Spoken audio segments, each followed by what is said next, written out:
कि सफ़र हमारा अब ख़त्म भी समझो। सफ़र हमारा अब ख़त्म ही समझो। मुझे नहीं मेरी काफ़ियत को समझो।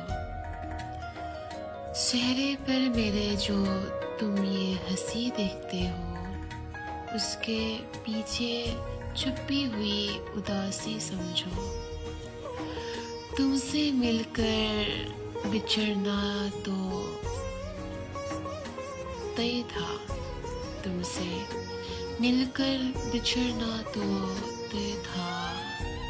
बेहतर होगा तुम मुझसे एक हादसा समझो। तन्हा रास्तों पर चलकर समझ आया, जरूरी नहीं हर राहगीर को अपना समझना।